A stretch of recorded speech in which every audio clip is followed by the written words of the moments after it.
Hey Scorpio, how y'all doing? Welcome. We're going to be doing your December general monthly reading here. So let's talk about your meditation. Listen, it was short but sweet. The first thing that I saw and heard, was a beach on a very sunny day. And then I heard the Beach Boys singing, "Wouldn't it be nice? Wouldn't it be nice if we were older, then we wouldn't have to wait so long." You know, it's a very feel-good, peppy pep tune, right? Like all is well in the world tune. So I saw Scorpio, the Scorpio collective, as it were, sitting on a beach chair on a sunny day at the beach, right, with this song playing, okay? And then I saw this storm move through. Very, very stormy, dark. The sky just became black. Thunder, lightning, the whole nine, right? But I saw this insulated bubble around Scorpio so that none of the rain hit it. Like it was like you guys were completely unaffected. And it was very interesting because I could still hear the Beach Boys song playing within your own insulated bubble. While the world outside, it was like, you know, raining and all this torrential downpour and all this. I just saw 111 on the timer too.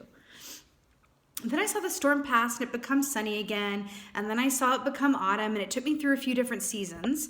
And then I saw the bubble, dissolving around you and you standing up.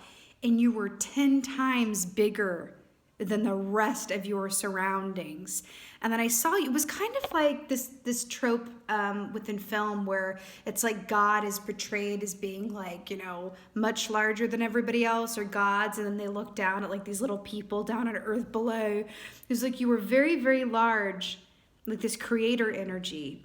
And then I saw you looked at, and I want to say looked at camera, because you were looking to me who was observing you, and I saw you wink and you go, "It's all about the context."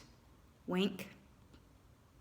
So let's see what's going on for Scorpio for the month of December. I'm like, oh, we got the Phoenix at the bottom of the deck here, which represents y'all. It's fun. It's like, oh, okay. You know, it could be about your internal circumstances not being, you know, dictated or influenced by your external given circumstances, right? Could be something related. Let's see what's going on with Scorpio. Oh my God. Get out of here right now, Scorpio. Oh God. You have the cosmic egg. I just want to take a second. Are you seeing, do you see what I see? Like literally, is this like an insulated bubble? I'm really obsessed with how deep this is going already. So first of all, let me back it up and reverse it. The cosmic egg equates to the world key in the tarot, which is successful and happy completion, which makes a lot of sense because I saw the bubble around y'all dissolving and then you emerging from it like larger than life. In a creator energy, in a observer energy, in a like celebrated, magnificent, I am bigger than, you know, my body gives me credit for, a la John Mayer energy. Like it was just beautiful, beautiful. So I love the other world. I mean, that is like what you put energy towards in the month of December, right? And whatever stage that is, whatever you put energy towards is going to be successful, is going to find, I'm hearing the words happy completion. Happy completion. Something about that. Happy completion. Especially if you're someone who starts things and doesn't finish them or has a great idea and doesn't see it through. Happy completion. It could be something that's pre-existing that maybe even started some time ago that is going to find, at least, if not within the month of December itself, I feel like you're at least going to be able to see off, even if it's in the distance a ways, like the happy completion point of whatever it is you're working on. Now, for some of you guys, especially because we have the snake represented here, and I actually associate snakes with Scorpio as well, and the snake here, which is about transformation, right? Shedding an old skin in favor of a new one. But here's what I'm really obsessed with too. So the snake is at its most vulnerable when it sheds its skin, and most vulnerable to predators because its eyes get cloudy and it can't see well. So it's actually relying on its senses and its solitary space. That's why the snake sheds its skin alone. It has to go and find like a really private space, right? So that's really calling to mind this aspect of your meditation where you were literally, quite literally, in your own bubble. This is going to be different for different folks, but there is something to that about allowing your own energy to percolate within you and not let it be at the whim of whatever is happening outside of you. There is something to that, okay?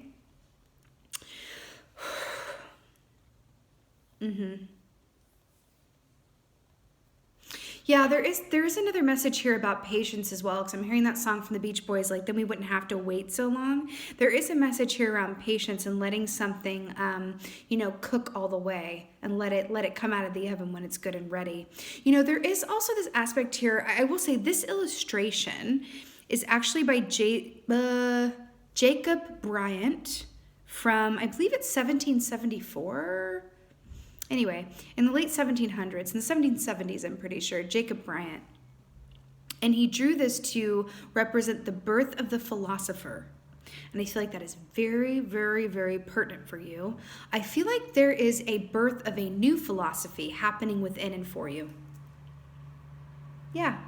It's the birth of a new philosophy. This could be you're looking at things differently, you are perceiving things differently, the way that you are moving through obstacles or challenges or your own shadow side is different in a really beautiful way. Also, the snake represents healing, like I said, right? And the egg here, this is the snake, wrapped around the Orphic egg. Orphic egg. That also makes me think of Orpheus. Right? The magician who went into the underworld to following Eurydice. Let's see what's going on for y'all. Ooh! Okay. So we have the Five of Pentacles here. I'm really, with all the circle imagery here, there's really something to that. Okay, let's talk. So Five of Pentacles, traditionally speaking, is feeling separate from what you desire, feeling a sense of separatism in general, feeling outside of where you want to be, right? This is separatism. This is feeling like, I don't have what I want, I'm not where I want to be, right? This is a lack mentality as well. But these are wolf pelts. This feels really pertinent. Wolf pelts. This is the skin of a dead animal. The snake sheds its skin in favor of a new one. There's something here. This is a huge transformative and transition point for you. But it feels very like it's like a tower that feels very safe, like a tower energy that feels very safe. It is metamorphosis, but it feels like it's happening within a way that is very much within for yourself. It doesn't feel like there's a whole lot of other people involved directly. Do you know what I mean? Just like the snake can only shed its skin on its own, it may have the help of a nearby rock or two, but it's not a group activity. And then we're looking at like snake shedding its skin, and then birth of a new philosophy, or a birth of a new perspective even, and then we have like these wolf skins as well. I have a headache. I mean, in this moment, not in general.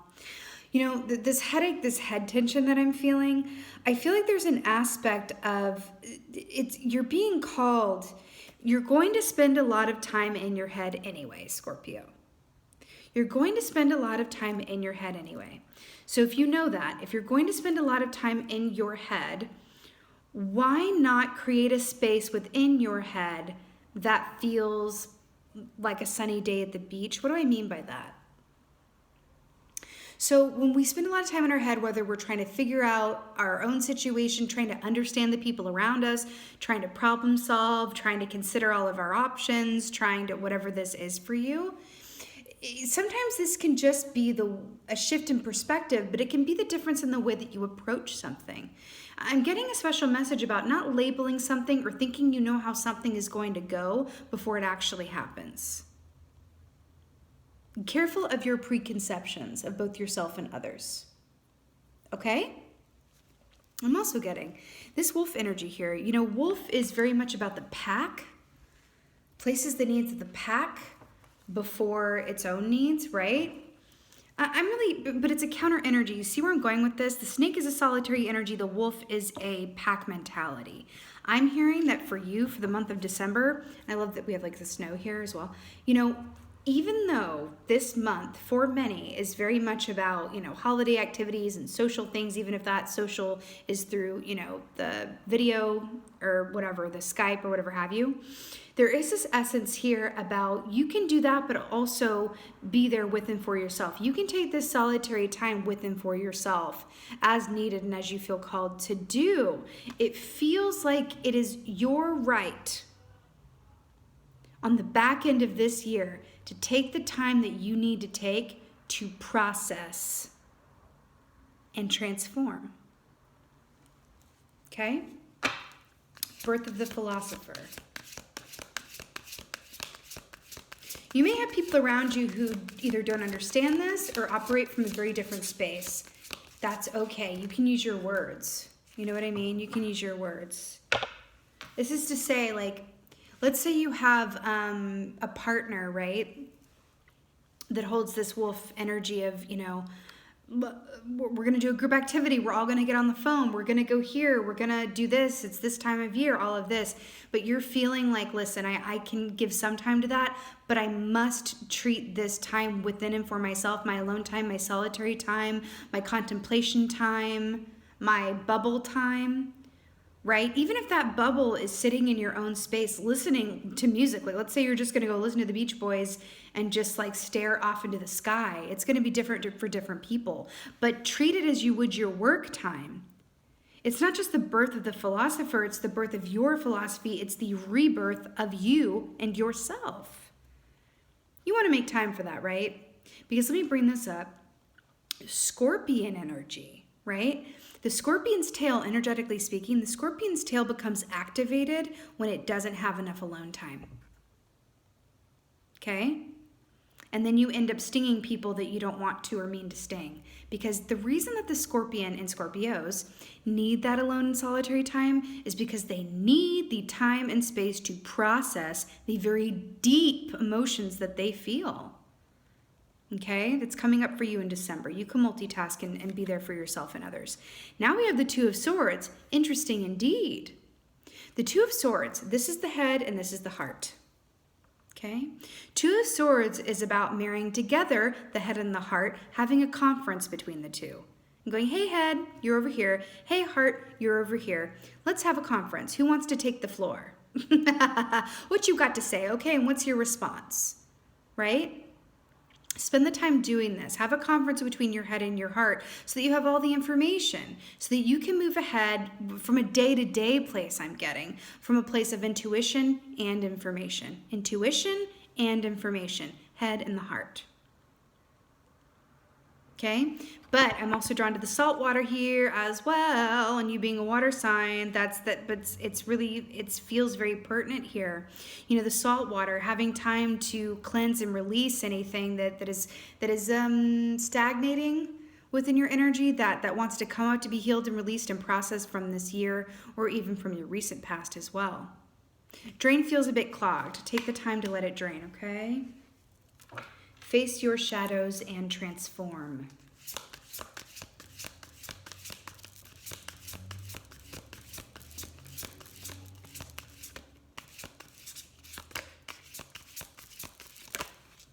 Oh yeah. And then we have the gorgeous Three of Cups. I love how this is storyboarding. Because here, look at this. Take a look at this. Look, see. So we have these wolf pelts, which is, you know, the taking the impetus to be in your own energy, but also realizing that like a sense of separatism, I feel like is the medicine around this. A sense of separatism is really just you needing to be in your own space and energy so that you can turn around and be there for the other wolves in your pack, right? Because this does feel like the influence of those around you, or an aspect of yourself that is like, oh, I feel like I want to do this, but I'm afraid, or I don't want to let anybody down. I don't want to, you know, come on, be there for other people, do this other thing. This is about you honoring your needs, right? Whilst honoring the needs of others that matter to you as well, right? But this is about the change and the shedding of skin and the metamorphosis. And this is how you do it, right? This is marrying together the head and the heart, right? Engaging in that saltwater realness in your own energy and really, oh my God, how long, were y'all gonna let me get all this way without saying, in your meditation, the Beach Boys, I saw you sitting on a beach on a sunny day and then we have the beach here. Did anyone else catch that before I did? Because it took me a moment. This is marrying together the head and the heart, having a conference that you move forward with both intuition and information, right? But this does require a pause or a series of pauses, which takes you to a party by the beach. Yes, look at these little baby puffins.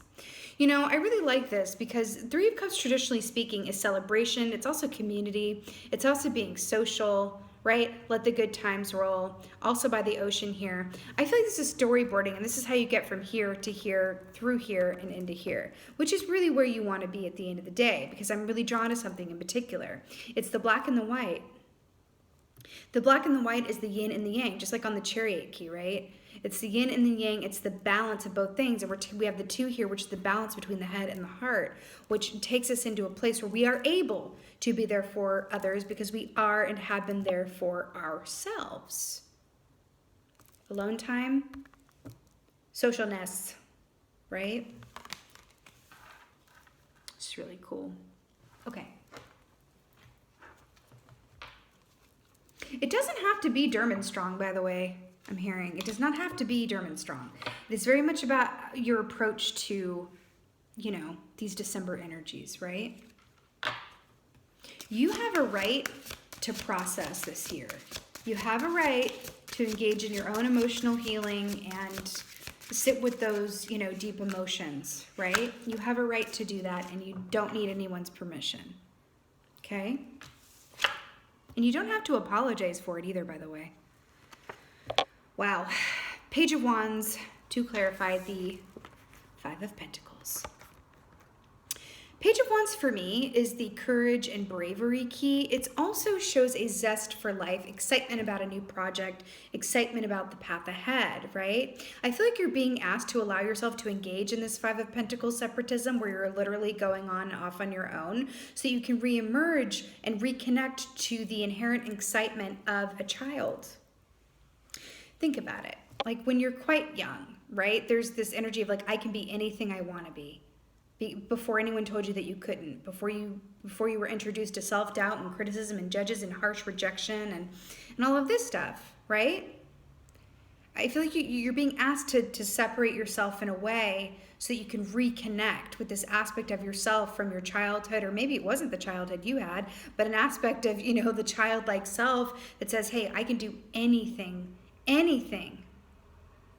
that I set my mind to and feel called to do, that is coming from a soul nudge place. It's not coming from ego of like, this is how I can make the most money, but this is coming from a soul place. Yes, I can write this. I can be this. I can take this road and achieve this, right? You're being asked to reconnect with that childlike sense of yourself that believes that they are worthy and capable of anything, okay?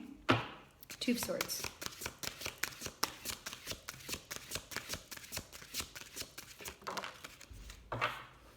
Wow. Two of Wands to clarify Two of Swords. How many licks does it take to get to the center of a Tootsie Roll Pop? It's like seriously, like this is just like another aspect of this, right? So Two of Wands, traditionally speaking, it's again, it's a stillness. It's the making of the blueprint. It's considering all of your options. It's taking mindful consideration of how best to get where you want to go. I'm going to stop off here on exit 27 because they have a 7-Eleven and a Big Gulp, and I can fill up on gas and also get me a slushie. That's what this is with the Two of Wands, right? It's giving that thoughtful consideration of things so that when you set out on that path ahead with the Three of Wands, you feel like you're prepared. Okay? This is memorizing your lines before you step out onto the stage, right? Yeah. You're being asked to really, really slow all the way down and have that inner movement and stillness so that you can move ahead and forward with, you know, all of the information and all of the inspiration and with clear emotional waters. There's also an aspect of masculine and feminine here, tying together an equal expression of masculine and feminine energies, which is another way of saying that you are preparing yourself so that you can receive and give in equal measure, okay?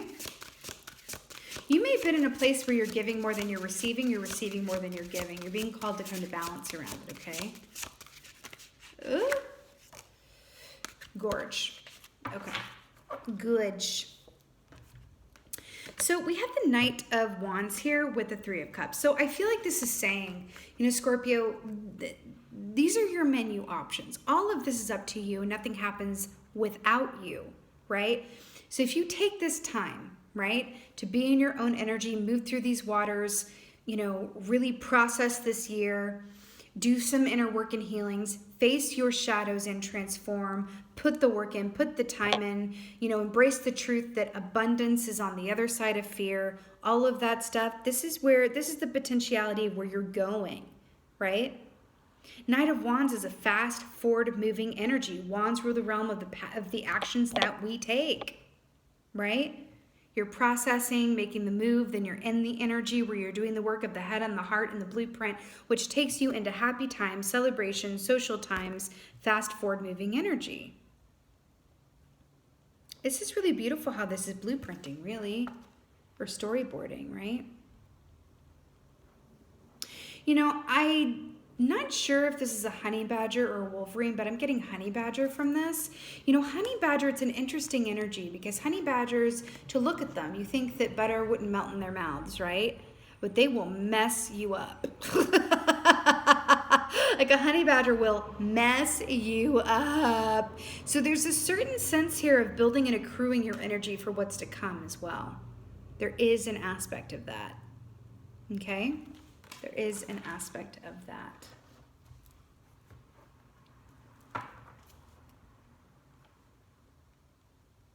What is that song? Maxine and the Nightingales? We're gonna get right back to where we started from. Love is good, love can be strong. We're gonna get right back to where we started from.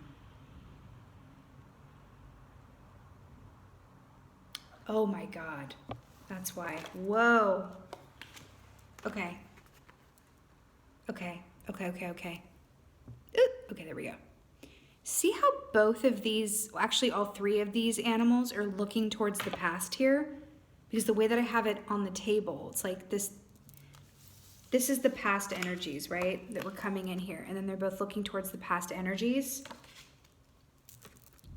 And then in the future energy going forward, do you see how there's one to the past and then one in the future and then there's one in the present that has, you know, is looking towards the future? That is, okay. So let's talk about this. There is a message here around your past. There is stuff here that wants to be processed. Also, can you pull from your past and mine the fool's gold from the gold? Can you release what is of the past that you don't have any need for or that you've learned all that you can from and just release it? I'm hearing distinguish the pyrite from the gold. Distinguish the pyrite from the gold. So pyrite is fool's gold, okay? And then gold is gold, right? Can you distinguish and can you mine? This is what this is. What of the past can you use going forward? What did you learn? What is the good in it? And can you release what is no good or that causes you pain that you can't actually derive any healing from or help others with, right? I'm seeing an image, okay, they do this with kids, where they're like, okay, kids, do you want to go mining for gold? And they'll have these boxes filled with mud and water. And they'll have these stones and they give them like these kits where they can mine through the stuff and try to find gold at the bottom of this mud. You're being asked to mine for gold through the muddy recesses of your past. Fa la la la la la la la.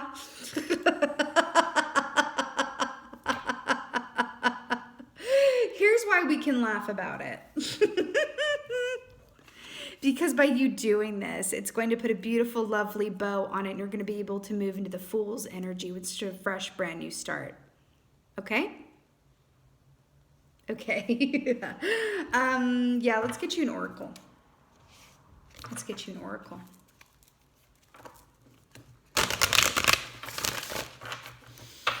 Whew. Forged and transformed by fire. You, that's you. Forged and transformed by fire. Oh, the phoenix. Hello. Yeah, beautiful.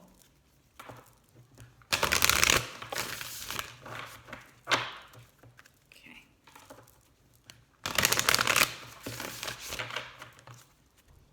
I'm also hearing the song Circle, I think it's called, by Alan Stone. Circle.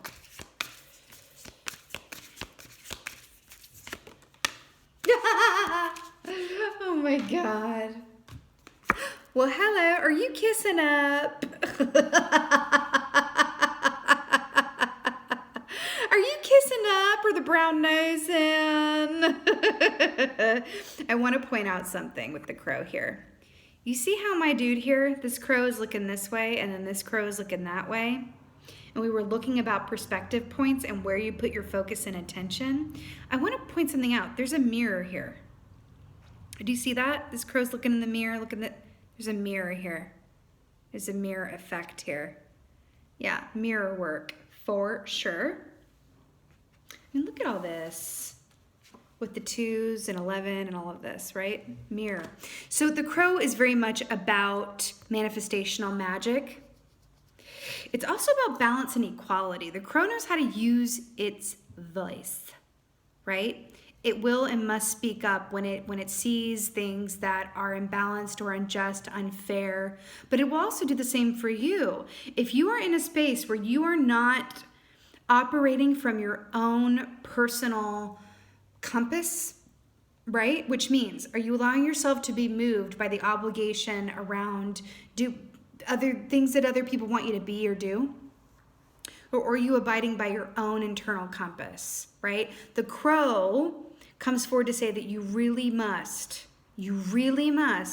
operate from your own internal compass, because if you don't, that is where these little, how do I say this?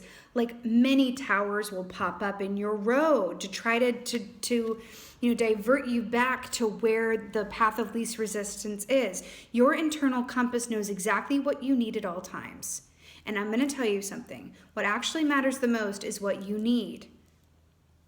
Yes, others matter, but if you get your own needs met and you follow that internal compass, because you can only be as good to others as you are to yourself. So follow that internal compass, move on your own directives of how you're feeling, and then trust that on the other side of that, you're going to be more equipped, able, and happy, 3 of Cups, to turn around and be there for others and join in the fun and games. Okay?